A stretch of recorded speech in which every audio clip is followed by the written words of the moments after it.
서울중앙지법은 어젯밤 10시쯤 한덕수 전 총리에 대한 구속영장을 기각했습니다. 법원은 중요한 사실관계와 한 전 총리 행적에 대한 법적 평가와 관련해 다툼의 여지가 있다고 봤습니다. 또한 증거인멸이나 도주 우려가 있다고 보기 어려운 점 등도 영장 기각 사유로 밝혔습니다. 서울구치소에서 영장 심사 결과를 기다리던 한 전 총리는 구속영장 기각 직후 귀가했습니다. 구속영장 기각 예상하셨나요? 어제 오후 열린 영장실질심사에서 특검팀은 한 전 총리가 대통령의 잘못을 견제하고 바로잡을 헌법상 책무를 어겼다며 구속 필요성을 강조했습니다. 내란 우두머리 방조와 허위 공문서 작성, 공용 서류 손상, 위증, 대통령 기록물법 위반 등 6가지 혐의가 모두 중대하며 증거인멸 우려 등도 있다고 밝혔습니다. 이에 대해 한 전 총리 측은 비상계엄은 윤 전 대통령이 주재한 것이라 내란 방조 혐의는 성립되지 않는다고 반박한 것으로 전해졌습니다. 한 전 총리 신병 확보에 실패하면서 특검은 한 전 총리의 방조 혐의에 대한 보완 수사에 나설 걸로 보입니다. KBS 뉴스 김유대입니다.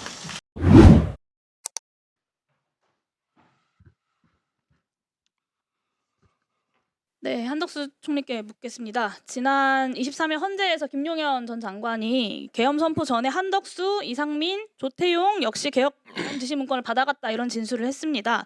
이 진술에 대해서 총리께서는 인정하십니까?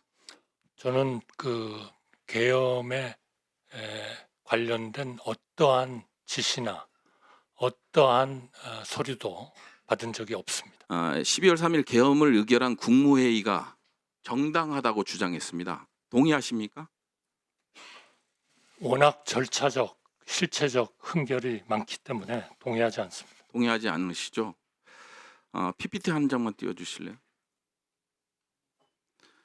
비상계엄 선포문입니다. 보신 적은 있으십니까? 네, 이거를 비상계엄이 선포되는 당시에는 제가 전혀 인지를 하지 못했고요. 예. 그 비상계엄 그 국무회의, 해제 국무회의를 마치고 네. 그리고 사무실로 출근을 해서 예.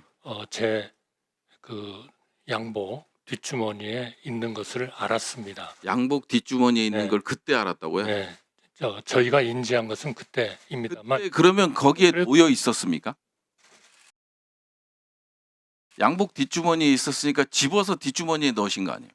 네, 이런 내용이었습니다. 나중에 보니까. 그러나 예. 이것이 제가 그 우리 국무회의, 해제 국무회의가 될 때까지는 전혀 인지를 하지 못했고, 그래서 이 부분은 예. 저희가 수사기관에 예. 제출을 하고 설명을 드렸습니다.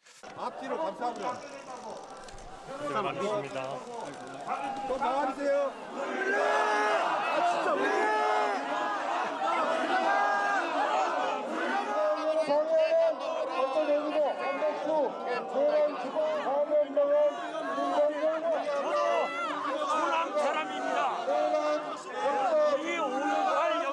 여러분, 저도 호남 사람입니다.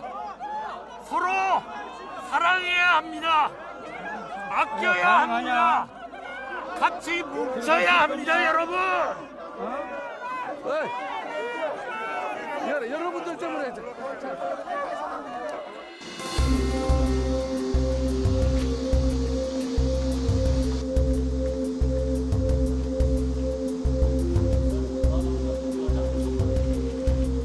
그러면 거기에 놓여 있었습니까? 양복 뒷주머니에 있었으니까 집어서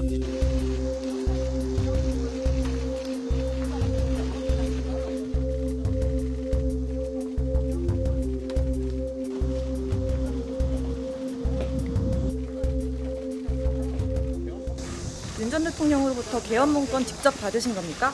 진술 변화 이유 궁금합니다.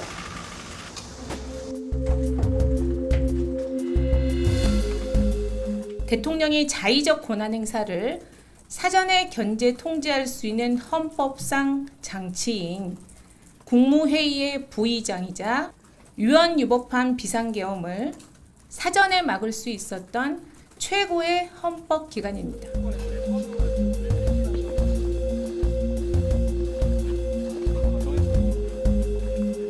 내란 공조 의혹에 대해서 어떻게 생각하십니까?